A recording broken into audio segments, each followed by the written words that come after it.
जय हिंद, जय Bharat. America Europe में भारत से 50 गुना अधिक मोटर बोट, नावें और क्रूज चल रहे हैं। पर एक्सीडेंट जिनमें मौतें होती हैं वो 10 साल में एक होता है। एक एक्सीडेंट कभी सुना है 10 साल में, 8 साल में 5। और भारत में एक महीने में 2 की एवरेज है। महीने पहले मथुरा में, यमुना जी में शायद 20 मौतें हुई थी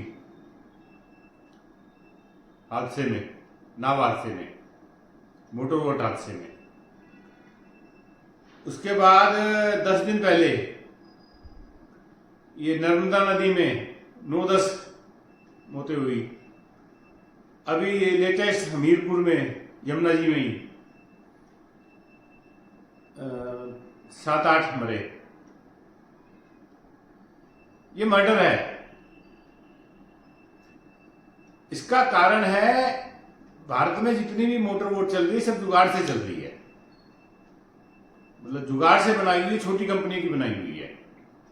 मेरा मोदी जी से, गडकरी जी से अनुरोध है, सवाल है कि जब सड़कों पे बड़ी कंपनियों की कारें ही चल रही हैं, सड़कों पे जुगाड़ अलाउड नहीं है, तो पानी में, नदियों में, झीलों में, बांध पे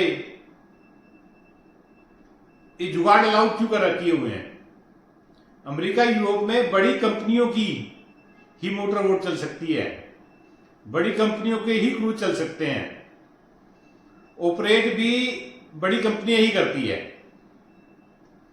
अगर भारत में भी मोटर बोट और क्रूज और नावें बड़ी कंपनियों की बनी हुई चले,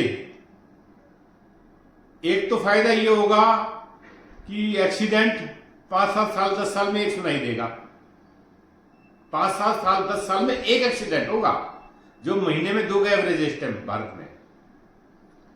और दूसरा सबसे बड़ा फायदा ये होगा, वर्तमान में भारत का अमीर, अपर क्लास, बल्कि अपर मिडिल, अपर क्लास भी भारत की नावों में नहीं बैठता है, भारत के क्रूज में नहीं बैठता है। वो विदेश जाके क्रूज और मोटर बोट पे बैठता है। अगर भारत की में भी बड़ी कंपनियों की नावें चले तो भारत का अमीर भारत में पैसा खर्च करेगा, बल्कि विदेशी भी भारत में आएगा। लाखों नया रोजगार पैदा हो जाएगा, लाखों।